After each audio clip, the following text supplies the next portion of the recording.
Bassin de stockage, dimensionnement du bassin, dessiner le bassin.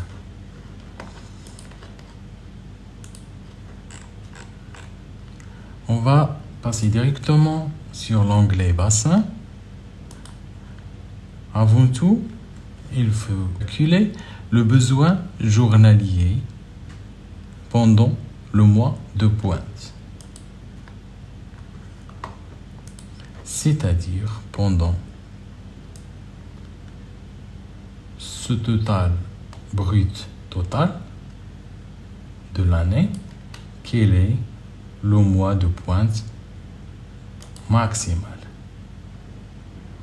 C'est juin et juillet. Donc on cherche le max de tous les totaux du besoin brut. Et on divise sur 31 pour obtenir le besoin journalier pendant le mois de pointe. Pour le barrage, on va masquer.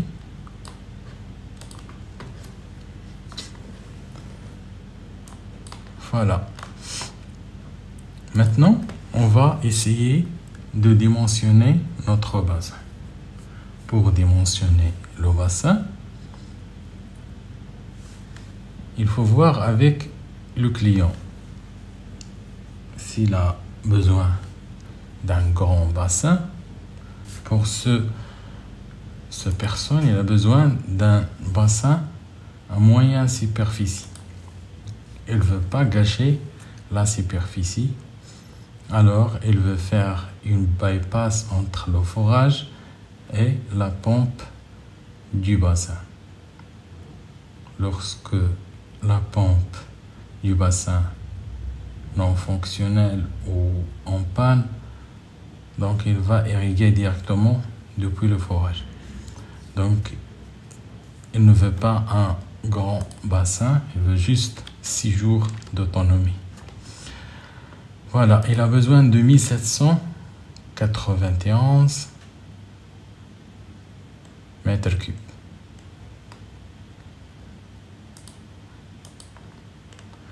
Ce tableau a été créé par des ingénieurs génie civil bien testés. On tape seulement la longueur, la largeur, la profondeur. Pour la digue, ça entre pas dans le calcul, mais on la mentionne.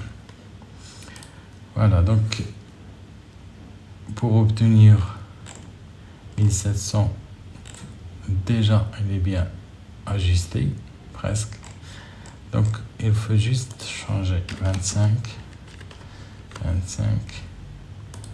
Je préfère la laisser comme elle a été, donc 26 de longueur et 24 de largeur avec 5 mètres de profondeur et la digue sur 3. Donc le radis, c'est la partie inférieure du bassin. Donc le carré à l'intérieur. On va faire le dessin pour montrer le schéma du bassin. Ça, c'est on peut dire que ce bassin, il sera bien stable. Il ne sera pas affecté par le poids et le glissement et tout. Donc, lorsqu'on dépasse 10 000 mètres cubes, maintenant, on est obligé de faire une étude de stabilité de bassin.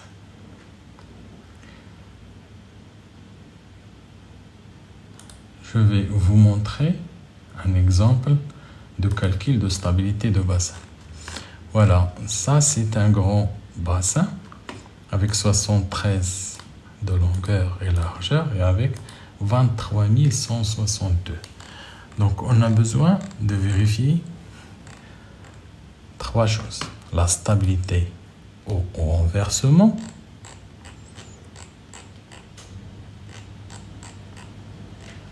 on a besoin de vérifier la stabilité au glissement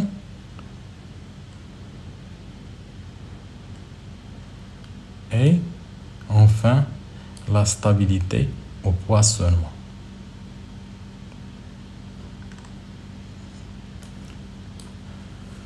Donc, le bassin sera stable si ces trois contraintes bien réussies.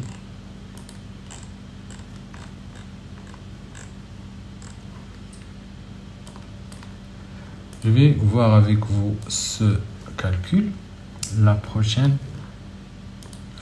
fois lorsqu'on va faire un grand projet avec un grand bassin. Maintenant, on va passer directement faire un dessin.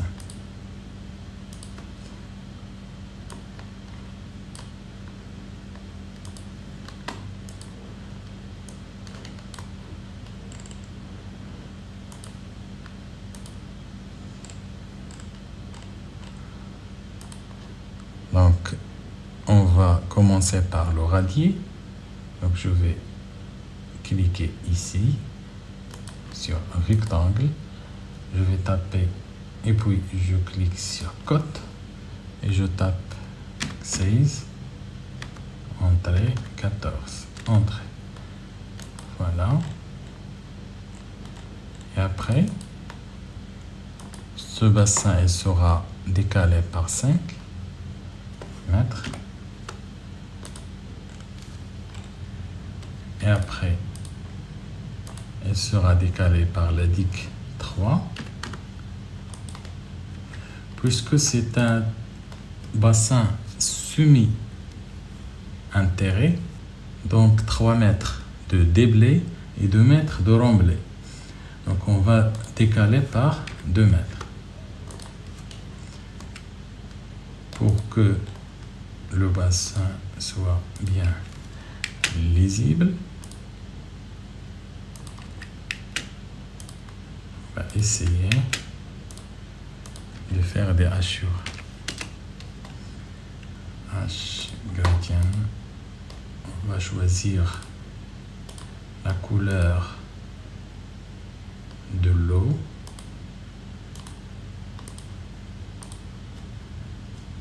L'eau elle sera dans cette zone.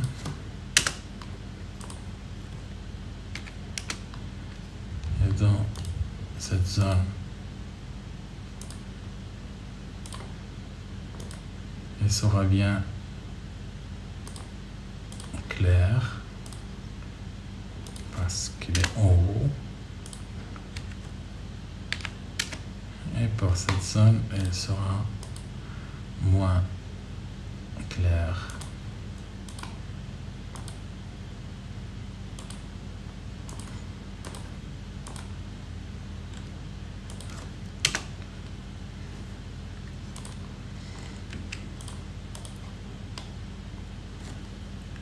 On va essayer de faire CTRL X et CTRL Shift V pour le rendre un bloc.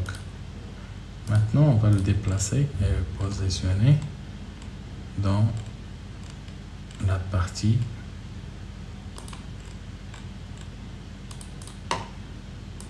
souhaitée par le client. Donc, il a préféré que son emplacement soit à peu près ici.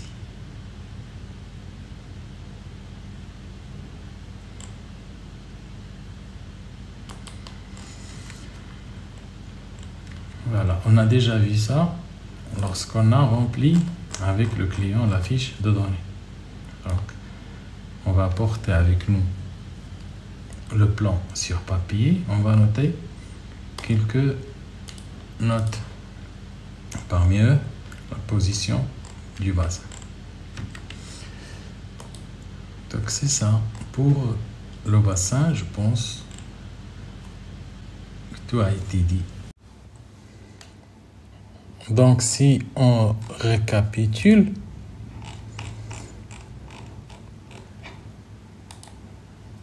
ça c'est le besoin journalier, le nombre de jours, le volume utile qui doit être égal, plus proche, comme on dit. Ça, c'est la même chose. Donc, tout ce qui est là est affiché ici. Ce que nous importe, donc, ça, c'est la dimension angle, la dimension en radiés, la hauteur, la capacité totale et la quantité de géomembrane, de revêtement. C'est la justification pourquoi on a besoin du bassin de stockage. Et on a déjà vu ça, le tableau. Donc, pour ce qui est important ici, déjà mentionné là, c'est 3 cellules, longueur, largeur, profondeur, le volume total et la surface totale. La surface totale, c'est l'estimation en géomembrane. C'est celle-là.